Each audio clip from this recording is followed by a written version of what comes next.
දවසක ඔබේ නෙතු අගින් එකම එක කඳුළු බිඳුවක් හෙලන්න මා වෙනුවෙන් හෙලන්න මා වෙනුවෙන්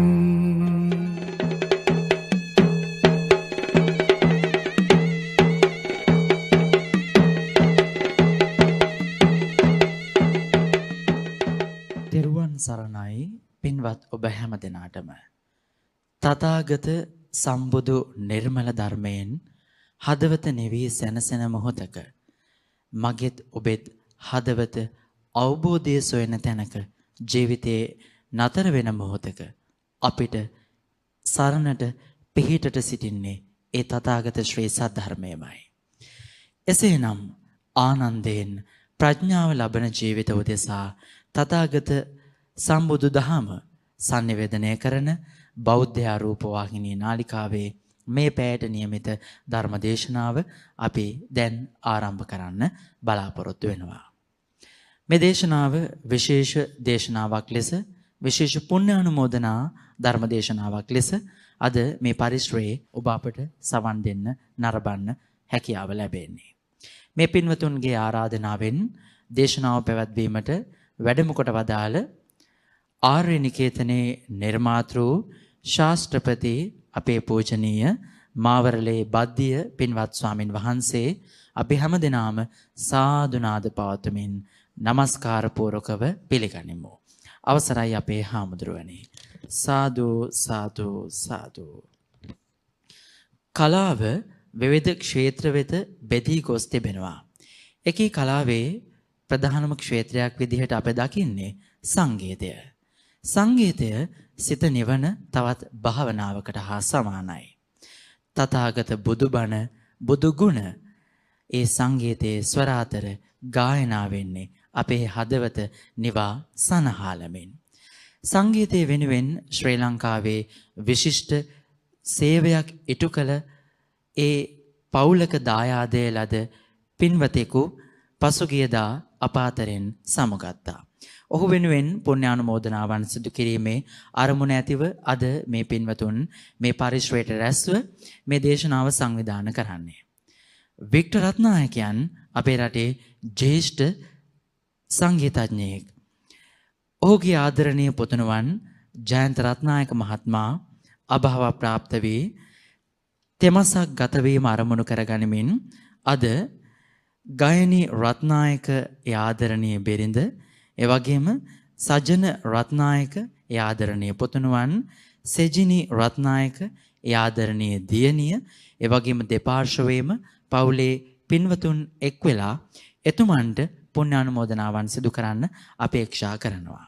समन्ता चक्कवालेषु अत्रा गच्छन्तु देवता सद्धम्मं मुनिराजस्य सुनन्तु सग्गमोक्खदं ධම්මස්සවන කාලෝ අයං බදන්තා ධම්මස්සවන කාලෝ අයං බදන්තා ධම්මස්සවන කාලෝ අයං බදන්තා නමෝ තස්ස භගවතෝ අරහතෝ සම්මා සම්බුද්දස්ස නමෝ තස්ස භගවතෝ අරහතෝ සම්මා සම්බුද්දස්ස නමෝ තස්ස භගවතෝ අරහතෝ සම්මා සම්බුද්දස්ස.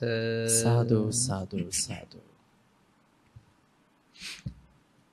කාරුණික ගුණගරුක පින්වතුනි, අද අපේ පින්වත් පිරිස ගායනී රත්නායක මැතිණිය, සජන රත්නායක පුතණුවන්, සෙජිනි රත්නායක දියණිය ඇතුළු පවුලේ ඥාති හිත මිත්‍රාදීනොත් ඒ වගේම විශේෂයෙන් මේ අවස්ථාවට මේ කලා ශාස්ත්‍රය නියෝජනය කරමින් සම්බන්ධ වෙන විශාරද නන්දාමාලිනී මැතිණිය වගේම රෝහණ විරසිංහ මැතිතුමා, අපේ දයාන් විතාරණ මැතිතුමා, ප්‍රදීප ධර්මදාස් මැතිණිය ඇතුළු තවත් මේ ශාස්ත්‍රයේ සරත් මැතිතුමන් ඇතුළු කොට විශාල පිරිසක් කලා ශේෂ්ත්‍රය මේ අපේ රත්නායක මැතිතුමා නියෝජනය කරපු ඒ පිරිස වෙනුවෙනුත් බණ අහන්නට පැමිණිලා තිබෙනවා. මේ පින්කමේ අරමුණ අභාවයටපත් ජයන්ත රත්නායක මැතිතුමාගේ තෙමස් පූර්ණ ගුණ සමරුව සිත කිරීම. අපේ දැනට රෝගාතුරව සිටින වික්ටර් රත්නායක මැතිතුමන්ගේ ආදරණීය පුතුණුවන් ඒ සහෝදර සහෝදරියන්ගේ ජීවතුන් අතර සිටින සහ මියගිය ආදරණීය සොහොයුරා මේ දරුවෝ දෙන්නගේ තාත්තා මැතිණියගේ ස්වාමි පුරුෂයා අපේ හිතවත් ජයන්ත රත්නායක මැතිතුමා ටික කාලයක් රෝගාතුරව ඉඳලා මීට 3 මාසයකට කලින් අභාවයට පත් වුණා. ඉතින් මැතිණිය අපිට අමතලා ඉල්ලා සිටියා ජයන්ත රත්නායක මැතිතුමා වෙනුවෙන් 3 මාසෙ පින්කම බෞද්ධ රූපවාහිනී නාලිකා පරිශ්‍රය සිද්ධ කරනවා වැඩම කරලා ධර්මදේශනාව සිද්ධ කරලා දෙන්න කියලා. මා ඊටාම කැමැත්තෙන් මේ ආරාධනාව බාරගත්තේ හේතුව ජයන්ත රත්නායක මැතිතුමාගේ අවසන් කටයුතු සිද්ධ කෙරිච්ච අවස්ථාවට අපිට සහභාගී වෙන්නට ඉඩක් නොලැබුණු නිසා සහ එතුමා මිට මාස 6කට විතර කලිනුත් දුරකථනයෙන් මට කතා කරලා සුවදුක් විමසලා බොහෝම හිතවත් සත්පුරුෂයෙක් විදියට බොහෝම අනතිමානී ගුණ ඇති හොඳ ඉවසිලිවන්ත මිනිසෙක් විදියට අපේ අඳුනාගෙන ඉඳපු කෙනෙක්. කිසි කලබලයක් නැතුව තමන් අවබෝධ කරගත්තු දෙයින් තමන්ගේ ජීවිතය ලෞකික සහ ආධ්‍යාත්මිකව ඵලදායී කරගන්නවා කියන හැඟීම මේ මහත්මයාත් එක්ක දුරකථනයෙන් කතා කරපු වෙලාවල් වලත් මුණ ගැහිච්ච වෙලාවල් වලත් අපි කරපු සාකච්ඡා ඇසුරින් අපි අවබෝධ කරගෙන තිබුණා. කොහොම වුණත් එතුමා අභාවයට පත්වීම මේ දරුවෝ දෙන්නට පාඩුවක් පිරිඳට පාඩුවක් විතරක් නෙමෙයි අපේ ශාස්ත්‍රයට මේ කලා ශාස්ත්‍රයට සංගීත ශාස්ත්‍රයට විශාල පාඩුවක්. මොකද එතුමා බොහෝම දක්ෂ පක්ෂකම් තිබිච්ච හොඳ නුවණකින් තමන්ගේ විෂයේ පියවරෙන් පියවරට ඉදිරියට ගියපු බොහොම සප්‍රයෝජනවත් කෙනෙක් අපේ රටට. නමුත් තමන් ගෙනාපු ආයුෂ ප්‍රමාණය කර්ම ශක්තිය ඒ ආදී බොහෝ කාරණා හේතුවෙන් එතුමා සැලකිය යුතු කෙටි ආයුෂකින් එකෙන් කියන්නේ එතුමා අල්පම ආයුෂක්ය භුක්ති විඳ කියලා. නමුත් සාපේක්ෂව සැලකිය යුතු අඩු ආයුෂ ප්‍රමාණයක් භුක්ති විඳලා එතුමා අභාවයට පත් වුණා. ඉතින් එතුමා වෙනුවෙන් අපි කවුරුත් ටික වෙලාවක් දහම් කතාවකට අපේ පූර්ණ අවධානය යොමු කරන්නට ඕනි. එතුමාට පින් අනුමෝදන් කරන්නට මේ දේශනාව සිද්ධ කරත් මේ දේශනාවේ ප්‍රතිඵලය ඔබ තමයි ලබා ගන්න ඕනේ. ඔබගේ අවබෝධය දියුණු කරගන්නට තමයි මේ දේශනාව තථාගත භාෂිතයක් අපි මෙහිදී පැහැදිලි කරන්නට බලාපොරොත්තු වෙන්නේ. අපි අවසානයේ අපිට මේ ධර්මය අහලා හිතේ පැහැදීමක් අපේ ඇති වුණොත් අපේ හිතේ පවිත්‍රකමක් ඇති වුණොත් අන්න ඒ පවිත්‍ර වූ සිතින් අපි ප්‍රාර්ථනයක් කරනවා අපේ ජයන්ත රත්නායක මැතිතුමන්ගේ භව ගමන සුවපත් වෙන්න කියලා එතුමට නිවන් අවබෝධ වෙන්න කියලා අපි අර පවිත්‍ර මනසකින් ප්‍රාර්ථනයක් කරනවා. ඒක විතරයි අපිට එතුමා වෙනුවෙන් කරන්න පුළුවන්. මොකද හේතුව එතුමා කරපු හොඳ නරක අනුව තමයි එතුමාගේ භව ගමන සැකසෙන්නේ. අපේ මැදිහත් වීම අනුවම නෙමෙයි. අපි අර කරුණාව හින්දා එතුමට තියෙන ලැබියාව හින්දා අපිට ඒ වගේ ප්‍රාර්ථනාවක් පමණක් එකතු කරන්නට පුළුවන් යහපතක් වෙන්න කියලා මෛත්‍රී චිත්තයක් උපදවගෙනනේ මෙත් සිතක් උපදවගෙන එතුමා කරපු කුසල් අකුසල් අනුව මේ භවයේ එතුමාගේ ඊළඟ භවය සැකසিলা ඉවරයි ඇත්තටම. අපේ දහමේ කොතනකවත් නෑනේ මේ මිය ගිහිල්ලා අවුරුදු ගණන් අපි පින් දෙනකන් උපදින්න බලාගෙන ඉන්නවා කියලා. අපේ දහමේ තියෙන්නේ මේ ෂණයේ මේ භවය නිමා කරොත් ඊළඟ ෂණයේ ඊළඟ භවය අපි ආරම්භ කරනවා. අර උපමා කරන්නේ කූඩැල්ලෙකුගේ ගමනටනේ. කූඩැල්ලා එක තැනක් අතාරිනවත් එක්කම ඊළඟ තැන අල්ලා ගන්නවා කියන එක. ඉතින් මේ භව ගමනත් භාග්‍යවතුන් වහන්සේ මේ අපට පැහැදිලි කරලා තියෙන්නේ ඒ වගේ යන එකක්. ඉතින් එතකොට එතුමා උප්පත්තියක් ලැබලා ඉවරයි. ඒක වෙනස් කරන්න අපිට දැන් බෑ.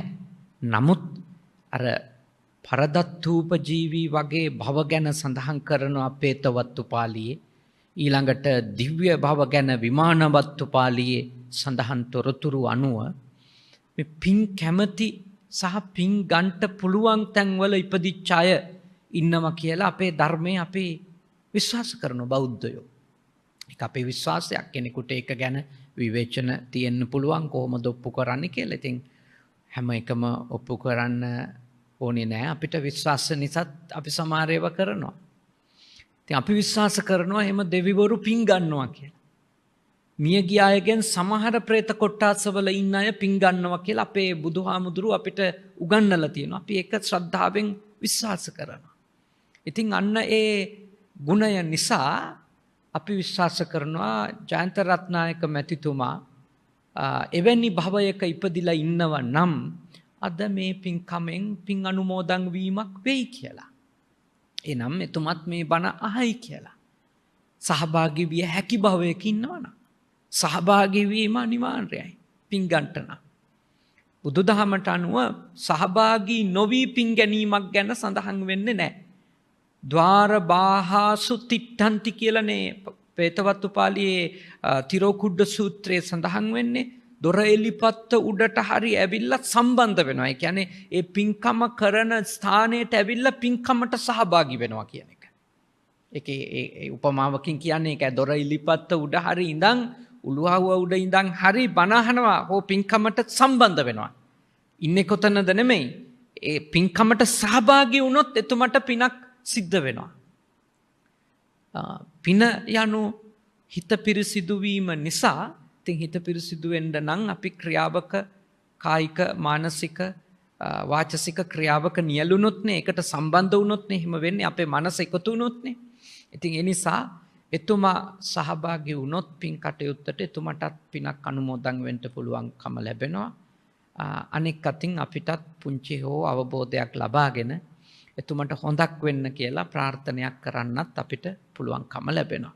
ඉතින් මං අද ඔබත් එක්ක කතා කරනවා ඉතිරි වෙලාව තුල අංගුත්තර නිකායේ 6 වන නිපාතේ චක්ක නිපාතේ තියෙන ආවරණ කියන සූත්‍රය. ආවරණ කියන්නේ මේ වහලා දානවා කියන එක. වහලා දානවා, බාධා පමුණුවනවා. එතකොට ඔබ දන්නවා අර නීවරණ ගැන අහලා තියෙන නිසා නීවරණ කියන්නේත් ආවරණ කියන අර්ථයෙන්ම තමයි. කුමක්ද ආවරණය කරන්නේ? අවබෝධයට පත් වෙන්න තියෙන අවස්ථාව. දෙයක් තේරුම් ගන්න තියෙන අවස්ථාව. ඥානය උපදව ගන්න තියෙන අවස්ථාව අපිට මගහරවන නිසා, වහලා දාන නිසා, කල්යවවන නිසා ඒක බැරියර් එකක් වගේ නේ. අපිට බාධා පමුණුවන නිසා අපි කියනවා ආවරණ කියලා. එතකොට මේ සූත්‍රය තුල බුදුහාමුදුරුවෝ අපට ධර්මය කොච්චර ඇහුවත් ඒ ධර්මය අවබෝධ නොවෙන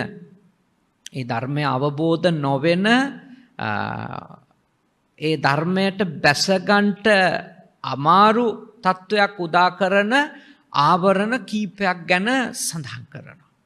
ඒකෙන් පළවෙනි එක තමයි කම්මා වරණතාය සමන්නාගතෝ හෝති කියන එක. කර්මාවරණතායෙන් සමන්වාගත වුණොත් ඒක වෙයි යම්කිසි කෙනෙකුට කර්මය ඉදිරිපත් වෙනවා. එයා කොච්චර සද්ධර්මය ඇහුවත් එයාට ඒ ධර්ම මාර්ගයට බැසගන්ට බෑ. එනම් මගඵල අවබෝධයකට පත්වෙන්න බෑ කියන එක තමයි දේශනාවේ තියෙන්නේ. කියන්නේ මොන වගේ කර්මද කියලා අට කතාවේ විස්තර කරනවා. පංච ආනන්තරිය පාප කර්ම. අට කතාවට අනුව ආනන්තර්ය පාප කර්ම කරපු කෙනෙකුට තමයි කොච්චර බණ ඇහුවත් කර්මයේ බාධාවක් විදියට අවබෝධ වෙන්නේ නැත්තේ. එනම් අපි අහලා තියෙනවා ආනන්තර්ය පාප කර්ම මව් මරලා තිබුණොත්, පියා මරලා තිබුණොත්, ඊළඟට රහතන් වහන්සේ නමක් මරලා තිබුණොත්, බුදුවරයෙකුගේ ඇඟේ ලේස් හොලවල තිබුණොත්, ඊළඟට ගත්තහම සංඝ ભેදය කරලා තිබුණා. ඔය කරුණු පහ. ඔන්න ඔය පාප කර්ම පහ මොන පින් කළත්, මොන කුසල් කරත්, අෂ්ට පරිස්කාර පූජා කරත්, කටින වස්ත්‍ර පූජා කරත්, වෙන බලගතු අටමහ කුසල් කියලා කියපු ලොකුම පින්කම් අටම කරලා තිබුණත් අර පහ කරලා තිබුණොත් ඉදිරියට හැමතිස්සෙම එනවා කියලා ධර්මයේ සඳහන් කරන්නේ ඒ ආනන්තරීය පාප කර්මයකින් රැස් වෙච්ච අකුසලය. හොඳම උදාහරණයක් තියෙනවනේ අපේ ශාසනයේ ඉඳපු ලෞකික ශ්‍රාවකයෝ අතර අග්‍රස්ථානයටපත් උනානේ අජාසත්ත කියන රජුරු. එයාට ලෝකෝත්තර තත්වයකටපත් වෙන්න බැරි වුණා. සාමාන්‍ය ඵල කියලා දීඝනිකායේ තියෙනවා අපූර්ව දේශනාවක් මේ මහානකමේ ඵලය ගැන වදාළ දේශනාවක්. ඒ දේශනාව සිද්ධ කරන්නේ අජාසත්ත රජුරවන්ට. ඔහු ශාස්ත්‍රවරු රාශියක් සමග ජීවිතය ගැන, සත්‍ය ගැන, ලෝකය ගැන තාම ගැඹුරු දාර්ශනික සංවාද කරනවා. ඒකකින්වත් ඔහු සෑහීමකටපත් වෙන්නේ නැහැ. ඔහුට නිින්ද යන්නේ නැහැ. පියා මරපු දවස් ඉඳලා ඔහු කරන්නේ රැට ගුරුවරු හොයාගෙන ගිහලා සංවාද කරන්නේ. දවසක් ඔහු බුදුහාමුදුරුව හමු වෙන්නවා. බුදුහාමුදුරුව ඔහුට සාමාන්‍ය ඵල කියන සූත්‍රය මොකක්ද ශ්‍රමණකමේ උපරිම ඵලය කියලා වදාරල ඒ දේශනාව කරනවා. දේශනාව අවසානයේ ඔහු නැගිටලා යනවා.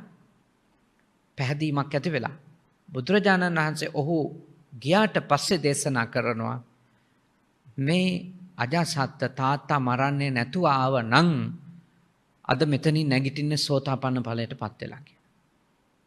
ඒක අපිට හොඳම උදාහරණයක් මේ කර්මය කොයි විදියටද අපිට ආවරණයක් වෙන්නේ කියලා.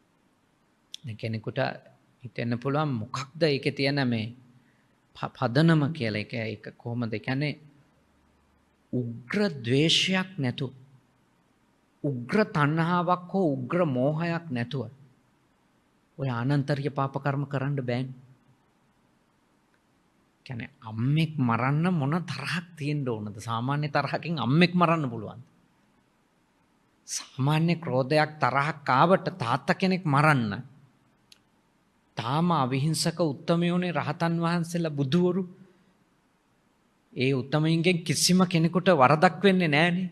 එතකොට එවැනි උත්තමයෙකුට හිංසා කරන්න, මරන්න මොන තරම් ද්වේෂයක් තියෙනවද? උතුමන් වහන්සේලා ભેද කරවන්න, මේ ආධ්‍යාත්මික ජීවිතයක් ගත කරන අය ભેද කරවන්න කොච්චර නපුරු හිතක් තියෙන්න ඕනිද කෙනෙකුට? කොච්චර යාගේ හිත දූෂිත වෙලා තියෙන්න ඕනේද මේ පහත් සිතුවිලි වලින්? ඒ වෙන ගමනක් යන අය ભેද කරන්න ඒක ගිහියන්ට කරන්න බෑ. සංඝ ભેදය ඒක වෙනම මාතෘකාවක්. සංඝ ભેදේ කරන්න පුළුවන් පැවිද්දොන්ට විතරයි. ඒකත් මේ දානශාලාවේදී කරන්න පුළුවන් එකක් ලෙස නෙමෙයි ධර්මයේ තියෙන්නේ. නාන තැනදී කරන්න පුළුවන් එකක් ලෙස නෙමෙයි ධර්මයේ තියෙන්නේ. සංඝ ભેදය කරන සංඝ ભેදයක් වෙන ස්ථානයක් තියෙනවා. ඒකට සැකසෙන්න ඕනි කාරණා තියෙනවා. සංඝ ભેදය කියන එක ගිහියෙක්ගේ අතින් වෙන්නේ නැහැ. ආමුදුරලටත් ඉතින් කොටවන්න වගේ, ගිහියන්ටත් පුළුවන් කොටවන්න වගේ වකේලම් කියලා.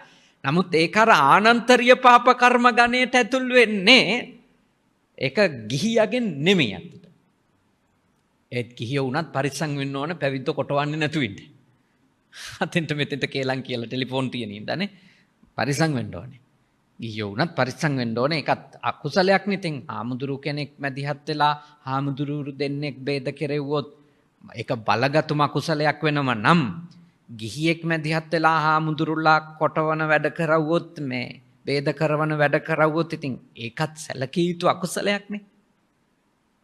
අර මට්ටම නුනත් සැලකිය යුතු අකුසලයක් වෙන්න එපා නේද? ඒ නිසා පරිස්සම් වෙන්න ඕන. කොහොම නමුත් මේ අකුශල කර්ම කරන්න සාමාන්‍ය ද්වේෂය මුල් වෙලා හෝ සාමාන්‍ය තණ්හාවක් මුල් වෙලා හෝ සාමාන්‍ය මට්ටමේ මෝහයක් මුල් වෙලා හෝ බෑනේ.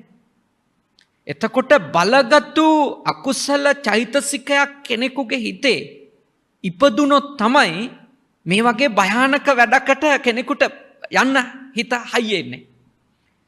එතකොට අර වගේ නරක මානසික පසුබිමක් තියෙනකොට දෙයක් අවබෝධ වෙන්නේ නැහැ. කෙනෙකුට දෙයක් අවබෝධ වෙන්න එයාගේ මනසනේ බලපාන්නේ. ඉතින් දරුණු තරහක නම් එයාගේ එන්නේ ගමන් කරන්න එයාගේ චිත්තචෛතසික ධර්මයයි. ඉතින් එයා කොහොමද දෙයක් අවබෝධ කරගන්නේ? උග්‍ර තරහක උග්‍ර තණ්හාවක ඉන්න කෙනෙකුට මේ ධර්මයක් නෙමෙයි ටිකක් හොඳට ලියපු සින්දුවක්වත් තේරුම් ගන්න බෑනේ නේ. මේකේ මොකද්ද කියලා තියෙන්නේ කියලා මේක තේරෙන්නේ නැහනේ. ඒකනේ අර දැන් අපි සමාජයේ ගතතින් මේ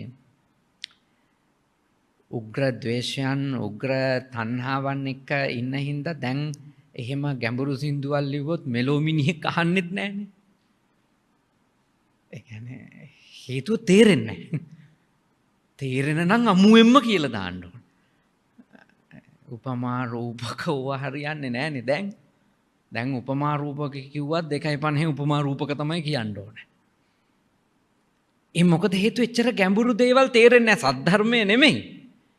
මේ සාමාන්‍ය කලා නිර්මාණයක නවකතාවක කෙටි කතාවක ගීතයක තියෙන දෙයක්වත් තේරුම් ගන්න බෑ මනසේ විස පිරිලා නම්. එච්චරයි මේ සරලව කියන්නේ. මනසේ යම් කිසි ආකාරයක සංකූලතා වැඩි නම් ආවේග පැත්ත බොහොම උග්‍රයි නම් ඒ ඇත්තට දෙයක් වටහලා දෙන්න අමාරුයි. ඉතින් මේ කර්මය ආවරණයක් විදියට එන්නේ එතෙන්දී. ඒ කියන්නේ චේතනාවන්නේ අපේ හිතේ තියෙන කර්ම ශක්තියින් කිව්වේ. අන්නේ බලගත්තු අපි රැස් කරගෙන තියෙන ද්වේෂ මූලික, තණ්හා මූලික, ලෝභ මූලික ඒ චෛතසිකයන්, චේතනාවන්, ඒ කර්ම ශක්තියින් ඉදිරිපත් වෙලා අපිට කොච්චර ධර්මය ඇහුවත් අවබෝධ කරගන්න ඉඩ දෙන්නේ නැහැ. උග්‍ර රාගය එනකොට උග්‍ර ද්වේෂය එනකොට අවබෝධ වෙන්නේ නැහැ. ඒ මත පදනම් වෙච්ච ක්‍රියාකාරකම් වල නම් ඉන්නේ අවබෝධ වෙන්නේ නැහැ. තේරුම් ගන්න අමාරුයි. ඒකනේ ඔය එවැනි කර්ම ශක්තියින් රැස් වෙන එක අවම කරගන්නනේ ටිකක් ගිහි ජීවිතයෙන් ඈත් වෙලා මේ ධර්ම මාර්ගය ඉක්මනින් පුහුණු කරගන්න කියන එකෙත් එක අර්ථයක් නේ ඒක. මොකද ගිහි ජීවිතයේදී අර ආවේග ටික අවසන ප්‍රමාණය සහ ඒ අරමුණු එක්ක වැඩ කරන්න වෙන ප්‍රමාණය වැඩිනේ. එතකොට දෙයක් අවබෝධ කිරීම අමාරුයි. ඒකින් කියන්නේ ගිහියන්ට ධර්මය අවබෝධ වෙන්නේ නැහැ කියලා. සමහරලාට හාමුදුරුවලට වඩා හොඳට අවබෝධ වෙන මිනිස්සුත් ඉන්නවා. ඒක අපිට කියන්න බෑ මේ ගිහියන්ට තේරෙන්නේ නැහැ සිවුරු දාගත්තන් තමයි මේව තේරෙන්නේ කියලා. ඒක අපිට ඕන ඒකාධිකාරයක් වගේ තියාගන්න හොඳයි. ඒ වුණාට ඒක ධර්මයට එකඟ නැහැ. ධර්මයට අනුව හිත වැඩිච්ච ප්‍රමාණයන් තියෙනුනේ එක එක්කෙනාට.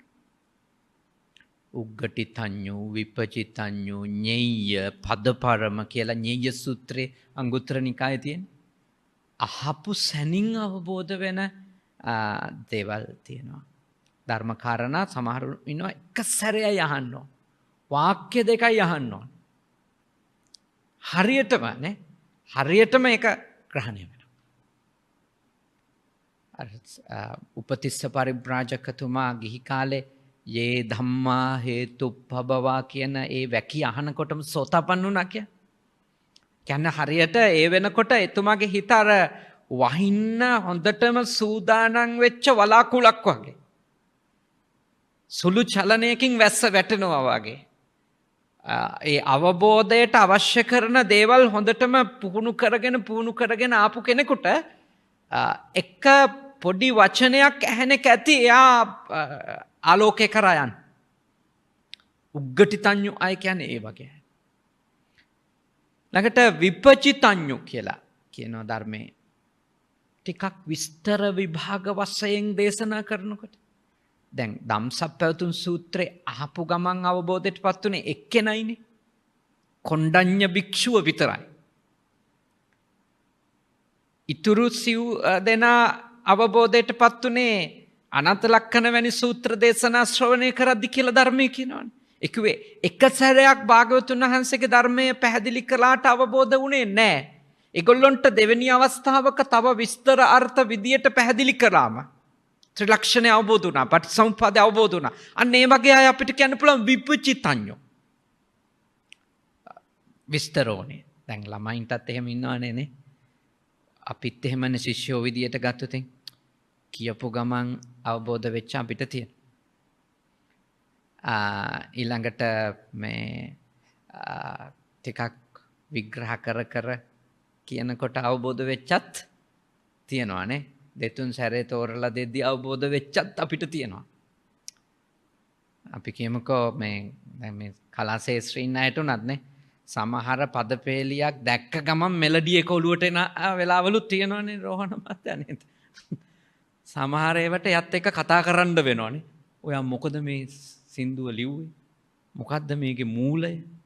ඔයාට කොහොමද මේ සිතුවිල්ල ආවේ? මොකද්ද මේකේ වස්තු විෂය?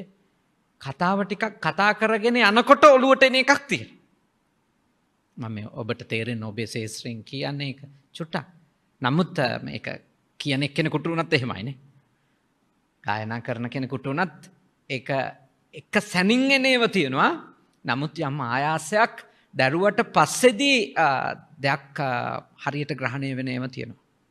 ඊළඟට තව සමහරව ඉන්නවා මේ පුහුණුව ආපු ගමනේ ගිහි හෝ වේවා පැවිදි හෝ වේවා මේ භවය පුරාම සත්පුරුෂයෝ නිතර ඇසුරු කරනවා. නිතර සද්ධර්මය අහනවා. යෝනිසෝ මනසිකාරයෙන් එය නිතර මෙනෙහි කරනවා. ධර්මානුධර්ම ප්‍රතිපදාව ඉක්මවන්නේ නැතුව ජීවත් වෙනවා. අන්න එහි ප්‍රතිඵලයක් වශයෙන් එයා මිය යන්න පෙර උතුම් අවබෝධයකටපත් වෙනවා. ඒ ඇත්තන්ට කියනවා ඤෙය්‍ය කියලා. ඒ කියන්නේ සෝතාපන්න නොවි ඒගොල්ලෝ මිය යන්නේ නැහැ කියලා ධර්මයේ ඤෙය්‍ය ශ්‍රාවකයාගේ ඤෙය්‍ය ගුණය සහිත ශ්‍රාවකයාගේ තියෙන මානසික ශක්තිය දියුණුව ගැන දේශනා කරද්දී සඳහන් වෙනවා. එවැනි කෙනෙක් මොකද සද්ධානුසාරී අකණ්ඩව ධම්මානුසාරී. එතකොට සෝතාපන්න නොවි එවැනි කෙනෙක් මිය යන්න තියෙන ඉඩකඩ අඩුයි කියලා. ඒ සිවුරු ඇඳන් හිටියත් ගිහි ඇඳුමෙන් හිටියත් එවැනි අය ඉන්න පුළුවන්. එවැනි අය ඉන්න පුළුවන්.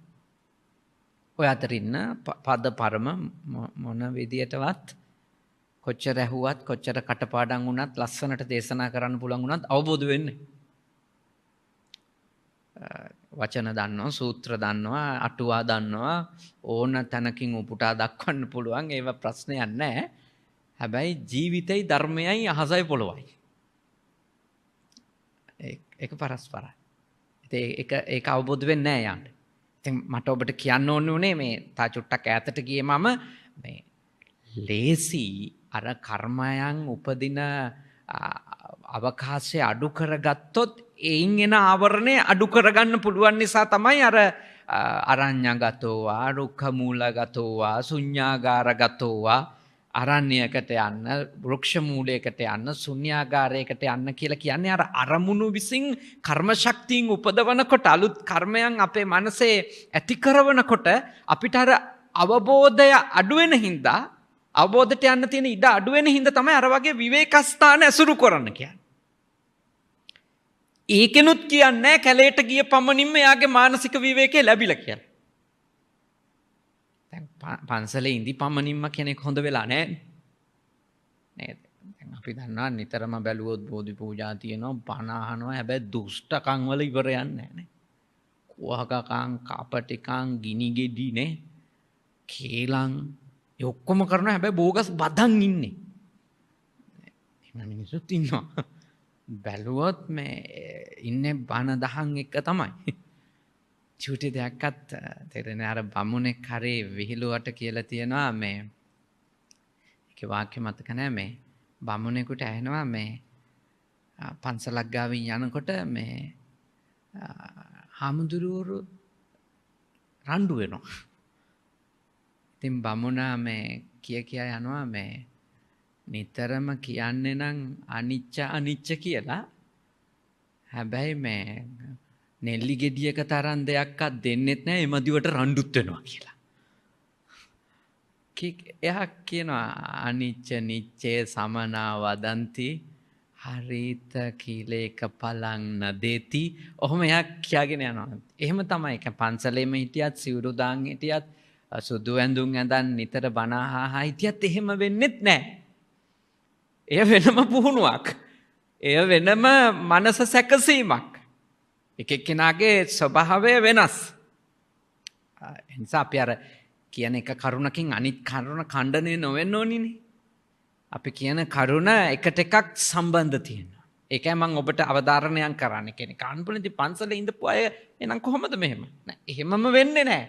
හැබැයි සමහර කෙනෙකුට ඒ පන්සලකට ආරණ්‍යයකට වෘක්ෂ මූලයකට ගියාම අර අරමුණුත් එක්ක මනස සම්බන්ධ කරගන්නේ නැතුව දෙයක් අවබෝධ කරගන්න පහසුවක් ලැබෙනවා. ඔබට උනත් දෙයක් කල්පනා කරලා තීන්දුවක් ගන්න ඕන නම් සමහරු ඉන්නේ අනිත් අය ටිකක් එහෙට මෙහෙට වෙනකන් ටිකක් හිතන් ඉන්න අය. නේද? ටිකක් පාන්දරින් නැගිටලා හිතන අය ඉන්නේ. අලුත් දෙයක් ගැන. ඒ මොකද හේතුව අර බාහිර අරමුණු වලින් කරන මේ බාධකය ඉවත් කරන එක. කර්මාවරණය අපිට ඔන්න ඔය විදියට බාධා කරනවා. බලගත්තු කර්ම කරලා තිබුණොත් බලගත්තු නරක සිතුවිලි තියෙනවා. අන්න ඒක බාධාවක්. එක. දෙක දෙවෙනි කාරණේ කිලේසා වරණතාය සමන්නාගතෝ හෝති.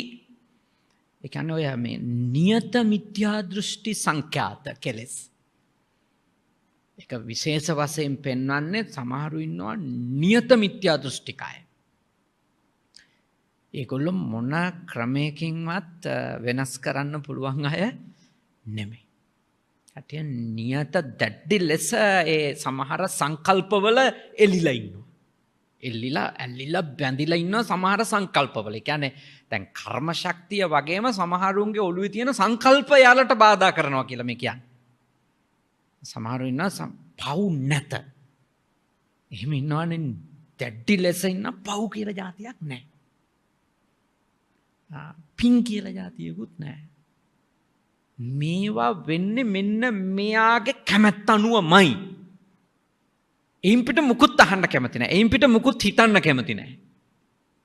ඒක එවැනි කෙනෙකුට නියත වශයෙන්ම ඉන්නවා නම් සියල්ල වෙන්නේ දෙවියන්ගේ කැමැත්ත මත කියලා කෙනෙක් දැඩි අදහසක ඉන්නවා නම් එවැනි කෙනෙකුට පටිච්චසමුප්පාදේ තේරෙන්නේ නැහැනේ.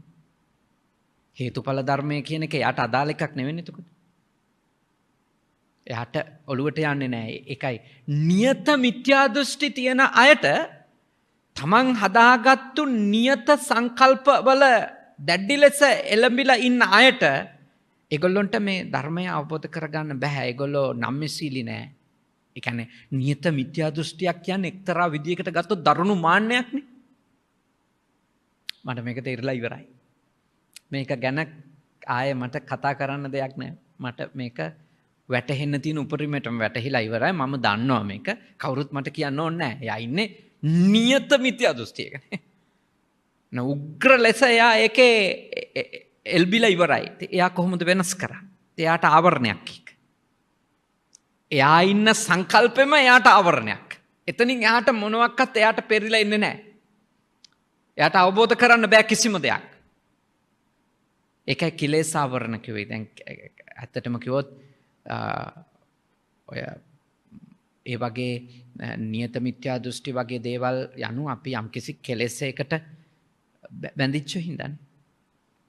කෙලෙසයකට බැඳිච්ච සරල තැනට ගෙනාවොත් මහ පොළොවට ගෙනාවොත් මේක ඔබට තේරෙන මට්ටමට දැන් ඔබ කවුරු හරි කෙනෙක් ගැන හිතාගත්තොත් මෙයා නම් තාම හොඳ කෙනෙක්. මෙයාගේ කිසිම නරකක් නැහැ කියලා ඔබ ආසාවෙන් බැඳුනොත් ඔබට එයා තේරෙන්නේ නැහැ එතනින් එහාට. එතනින් එහාට තේරෙන්නේ නැහැ. මොකද ඔබ ඉන්න දෘෂ්ටියක නියත අදහසක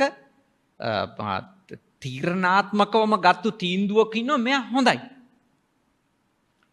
එතකොට එතනින් එහාට එයාගේ කිසිම අයහපත් හැසිරීමක් හෝ එයාගේ හොඳ තියෙන්නේ හේතුත් එක්ක කියලා හෝ තේරෙන්න බෑ. අවබෝධ වෙන්නේ නැහැ. එතකොට අපි කොච්චර කියලා දෙන්න ඇදුවත් නැහැ. මෙයා මේ වෙලාවේ හොඳ මෙන්න මේ කාරණා නිසා. නැතු එයාගේ ස්ථිර හොඳක් නෙවෙයි ඕක. එයා මේ පරිසරය හොඳයි. මොකද එයාව ප්‍රශ්න කරන්නේ නැහැ කොතනකවත්. එයාට අභියෝග නැහැ. ඒ නිසා එයා හොඳ ඒකයි ඔය. ඔයා වසඟ වෙන්න එපා කිව්වට ඔළුවට යන්නේ නැහැ. හිතන්නේ අපි මේ තරහ කරන්න කියනවා.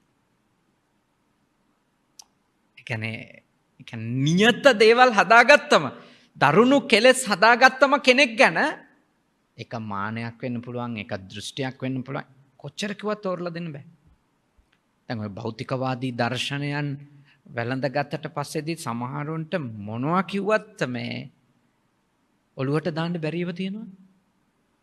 කොච්චර කිව්වත් කියන්නේ නෑ මේක මේ ආර්ථිකයේ ප්‍රශ්නයක්මයි. මේක වෙන මොනවත්වත් මේක නෑ. එහෙම ඉන්නවා. ඒ කියන්නේ උග්‍ර ලෙස භෞතිකවාදී වුණා. හැම එකක්ම මේ මැටීරියල් වල ප්‍රශ්නයක්. එතකොට එයාගේ මනස හෝ කර්ම ශක්තිය හෝ ඒව මොනවත්වත් එයාට ඔළුවට යන්නේ නැහැ. කොහොම කිව්වත් ඔළුවට යන්නේ නැහැ. මොකද එයා දැඩි ලෙස එල්බිලා ඉන්නවා. ඒ අතින් ගත්තම ඇත්තටම දැන් ඉන්න ලෝකේ මිනිස්සු ගොඩක් වාසනාවන්තයි. මොකද විවෘත මනසක් තියන අය තමයි වැඩිපුර ඉන්නේ. බුදුරජාණන් වහන්සේගේ කාලේ වගේ ගත්තොත් උග්‍ර ලෙස දෘෂ්ටිගතික අය ඉඳලා තියෙන උග්‍ර දෘෂ්ටිවල ඒවා වෙනුවෙන් මුළු ජීවිතේම කැප කර. අදටත් නැතුව නෙමෙයි. නමුත් මිලේනියල්ස් ලගේ ස්වභාවයනේ. ඒ කියන්නේ 80න් පස්සේ මිනිසුන්ගේ ස්වභාවයන් අර හොඳ නරක දෙකම තියෙනවා ඒගොල්ලොන්ගේ. ඒගොල්ලෝ ගැන මම අවධානය යොමු කරාම 80න් පස්සේ අයගේ ඒගොල්ලොන්ගේ තියෙන එක හොඳක් තමයි ඒගොල්ලෝ කිසිම එකක ඕනවට වඩා එහෙම ඇටැච්මන්ට් හදාගන්නේ. ඒගොල්ලෝ වහ අලුත් දෙයට හුවමාරු වෙනවා. 80ට කලින් ඉපදිච්ච අයට වගේ දේවල් අතහැරීම සම්බන්ධ අවධානය ටිකක් අඩුයි මේ 80න් පස්සේ අයගේ. ඒගොල්ලොන්ගේ නරක ටික ගැන මට වෙනම බණක් කියන්න පුළුවන්. ඒගොල්ලොන්ට වැටලා තියෙන ලෙඩ ටික ගැන ඒගොල්ලොන්ගේ සීතුවිලි යන විදිය අනුව ඒගොල්ලෝ මේ ලෝකෙත් එක්ක ගනුදෙනු කරන විදිය අනුව ඒගොල්ලොන්ට අත්‍යචි ඉරනම එක වෙනම බණක්. නමුත් මට කියන්න ඕනේ අද මේ ලෝකයේ ටිකක් විවෘත මනසින් අපිට බැලුවම පේනවා මේ සෑහෙන අර දෘෂ්ටිවල එල්බිලා ඉන්න අයගේ ප්‍රමාණය අඩුයි. එතකොට ඒගොල්ලෝ නිදහසේ හිතනවනේ. නිදහසේ හිතන මිනිසුන්ට දේවල් අවබෝධ වෙනවා. නිදහසේ හිතන මිනිසුන්ට දේවල් අවබෝධ වෙනවා.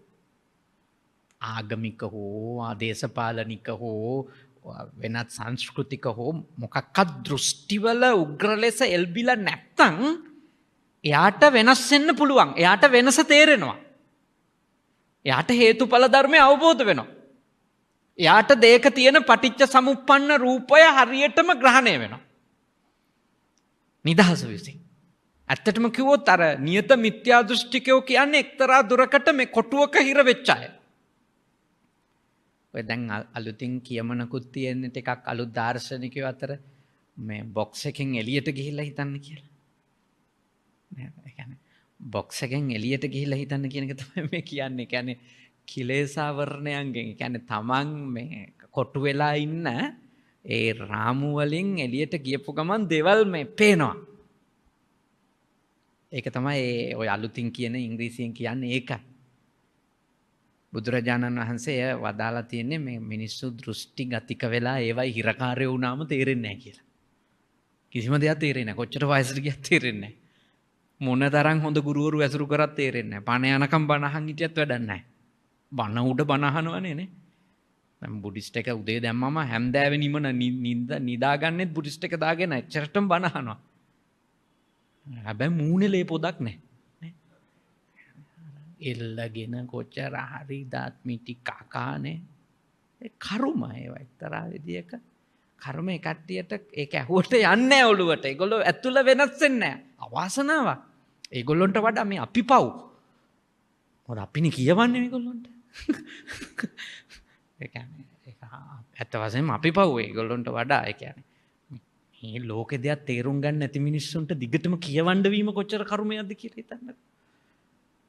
ඒත් බුදුහාමුදුරුවෝ කියලා තියෙනවා ඒකටත් හේතු බේතක් අපිට මේ බුදුහාමුදුරුවෝ කියලා තියෙනවා මේ හොඳ දොස්තර මහතුරු මේ වෙදකම් කරන්න පටන් ගන්නවා මේ නිශ්චිතවම මැරෙන බව දන්න ලෙඩටත් මෙයා ජීවත් කරවන්න පුළුවන් කියලා විශ්වාස කරගෙන.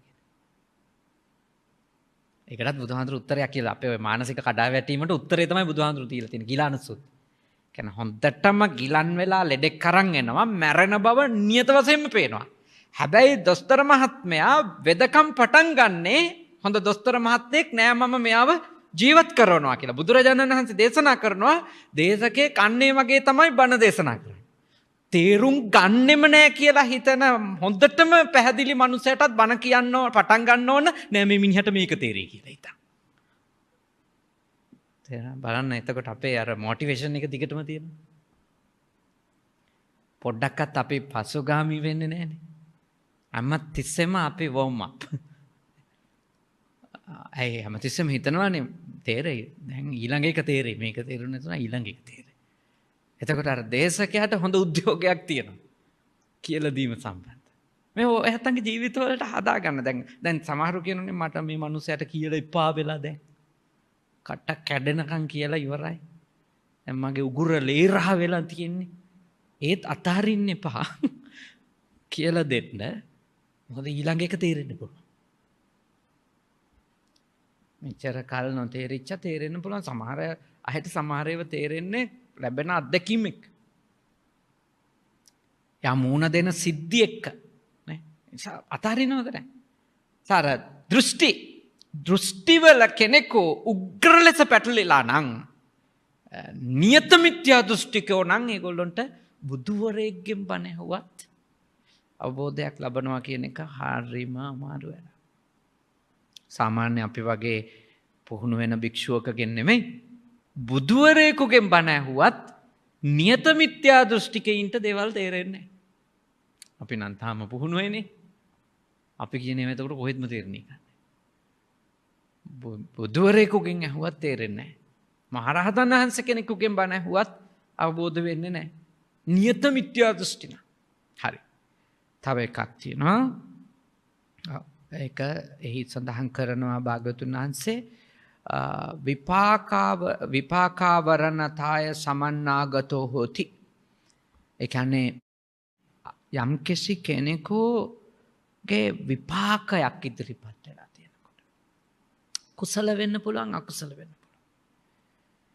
ඒ විපාකය ඉදිරිපත් වීමත් කෙනෙකුට අවබෝධයට බාධාවක් වෙන්න පුළුවන්. උදාහරණයක් කිව්වොත් ඊටාම පින් කරලා ඉහළම කාමභෝගී ජීවිතයක් කෙනෙකුට ලැබෙනවා. ඒකම යාට නොතේරෙන හේතුව වෙන්න පුළුවන්.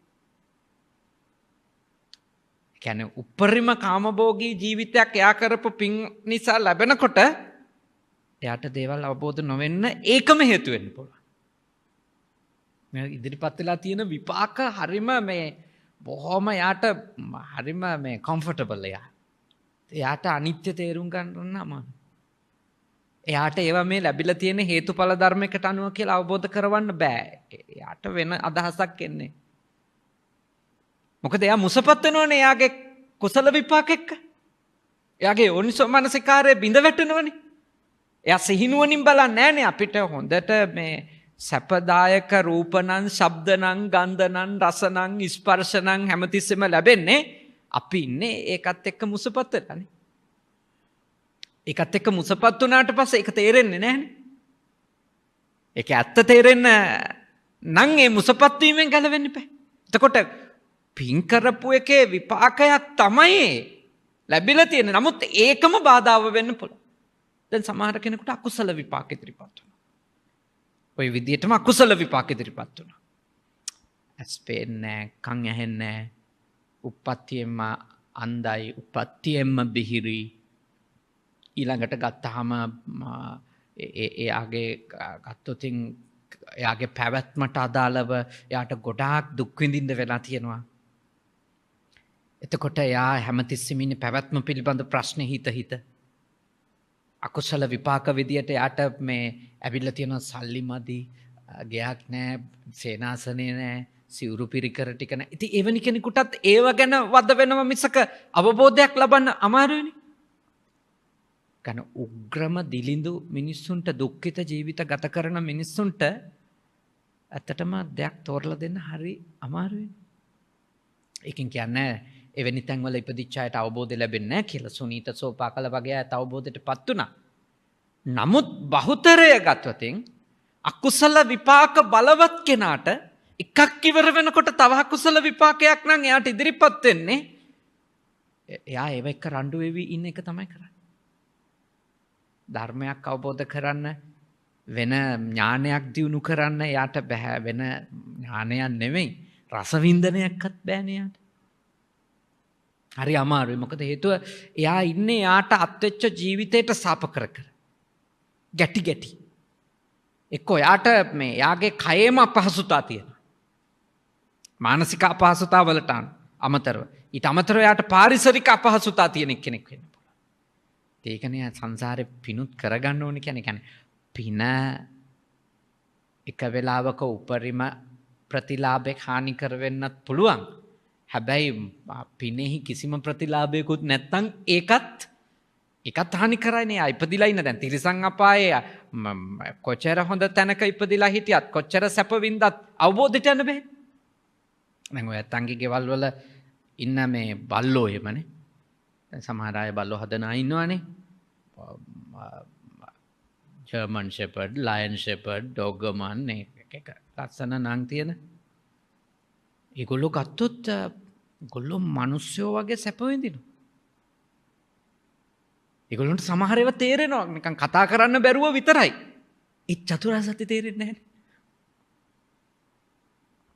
එයාගේ අකුසලේනේ නේ.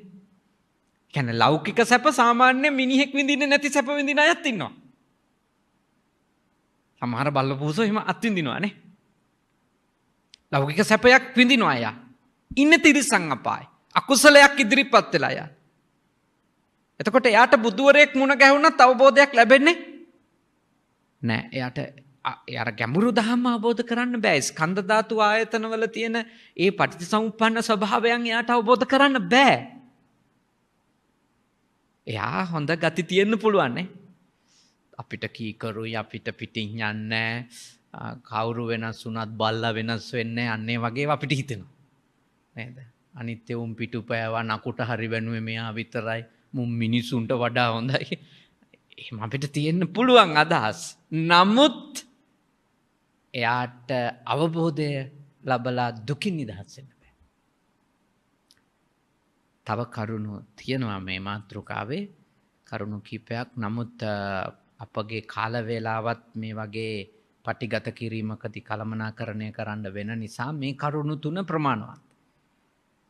ඔබ ඉගෙන ගත්ත අපිට දේවල් අවබෝධ වෙන්න බාධා කරන, අපිට දෙයක් තේරුම් ගන්න ඉඩ නොදෙන ප්‍රධාන හේතු තුනක්. එකක් ඉගෙන ගත්ත කර්මය කොයි විදියටද ආවරණයක් වෙන්නේ. අනිත් එක යම් යම් කෙලෙස්, මිත්‍යා දෘෂ්ටි වැනි කෙලෙස් කොහොමද අපිට බාධකයක් වෙන්නේ. තුන්වෙනියට ඉගෙන ගත්තා කුසල අකුසල විපාක කොහොමද අපි ආවරණයක් කරගන්නේ. කියන්නේ සරලව කිව්වොත් කුසල විපාකෙදි සිහිනුවණින් හිටියේ නැතොත් කුසලය පාවිච්චි කරලා අකුසල් වලට යන්න පුළුවන්. අකුසල විපාක එන වෙලාවට සිහිනුවණින් හිටියේ නැතොත් අකුසලය පාවිච්චි කරලා තව අකුසල් වලට යන්න පුළුවන්. ඒකයි කියන්නේ විපාකය එනවට යෝනිසෝ මනසිකාරය පවත්වන්න. සති සම්පජඤ්ඤය දියුණු කරන්න කියලා. මොකද එන්නේ විපාකයක්. ඒ විපාකයක් එන්නේ හේතු වලින් සැකසිච්ච එකක්. ඒක අඳුනගත්තේ නැතොත් අපි ඒකේ වහලෙක් වෙනවා. කැමැත්තේ වහලෙක් හෝ අකමැත්තේ වහලෙක් වෙනවා. ප්‍රතික්ෂේප කිරීමේ චෛතසික හෝ උග්‍ර ලෙස වැළඳ ගැනීමේ චෛතසික අපිට උපදිනවා. ඒකෙදි වෙන්නේ අපි රණ්ඩු වීම හෝ යාළු වීම.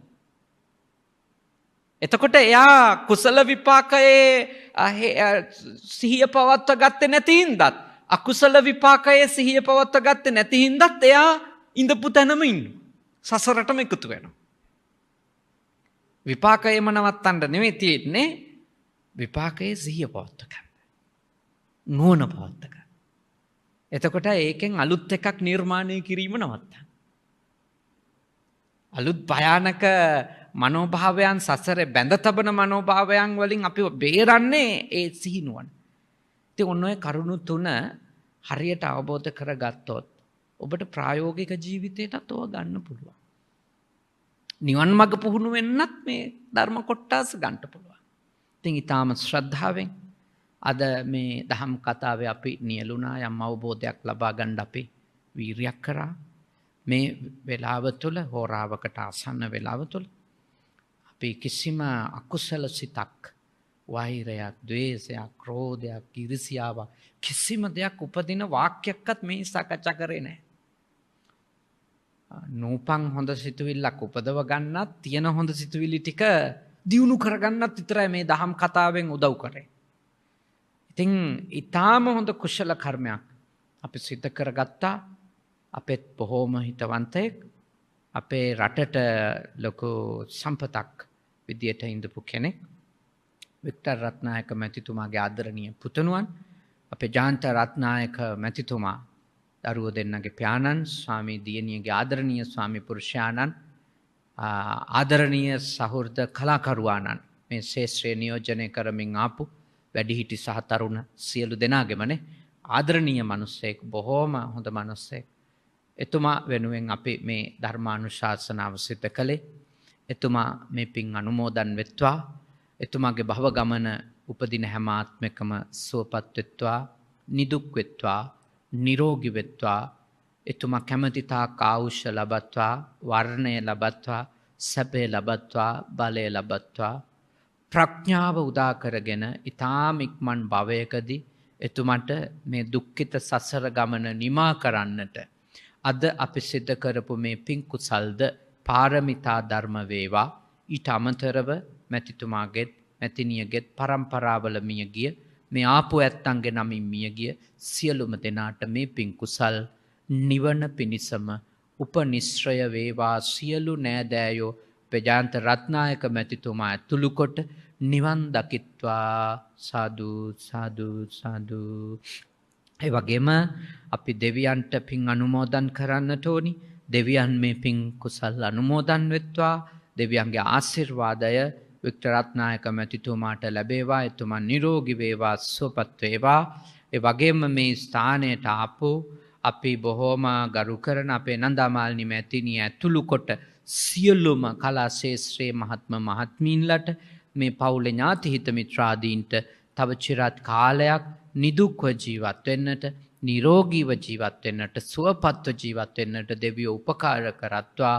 උතුම් දෙවිවරු මේ පින්බෙලෙන් අමා මහ නිවනම අවබෝධ කරගනිත්වා. සාදු සාදු සාදු. අවසාන වශයෙන් ඔබ අප හැම දෙනාට දෙවි දේවතාවුන්ට මියගිය ජයන්ත රත්නායක මැතිතුමා ඇතුළු කොට සියලු ඥාතීන්ට අවසාන වශයෙන් මේ පින් කුසල් බලයෙන් උපදින හැම ආත්මකම සත්පුරුෂයෝ හමු වේවා, කල්යාණ මිත්‍රයෝ හමු වේවා, ශ්‍රී සද්ධර්මය අසන්නට ලැබේවා.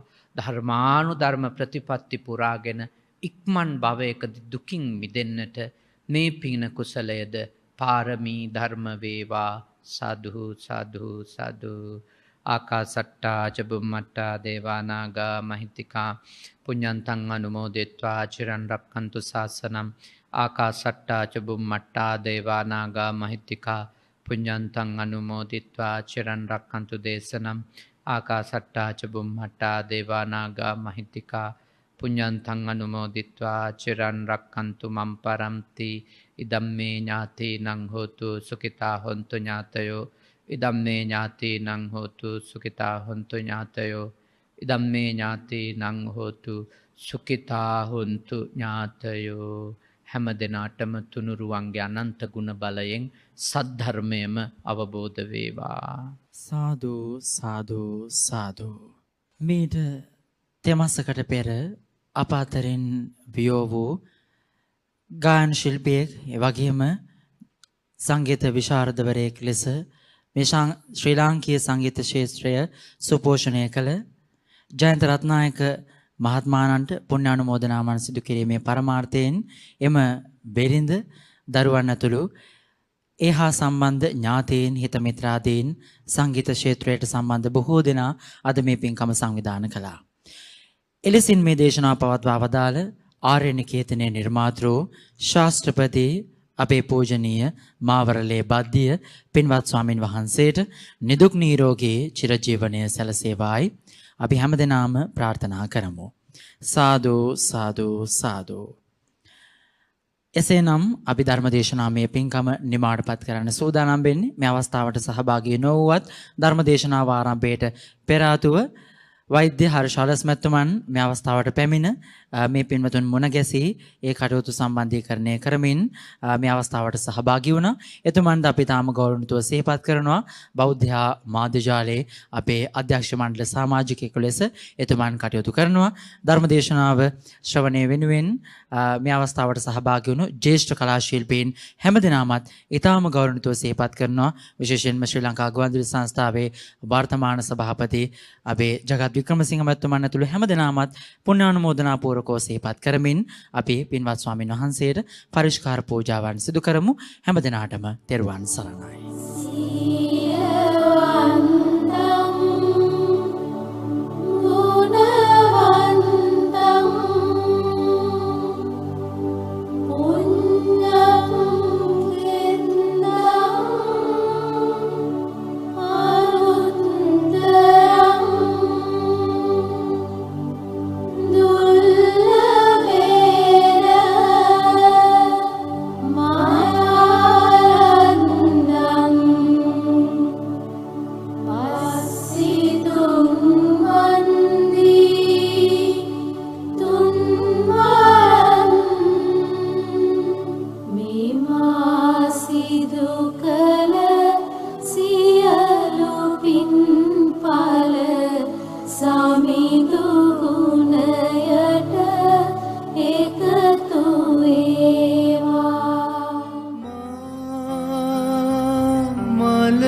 කඳුළු බිඳුවක්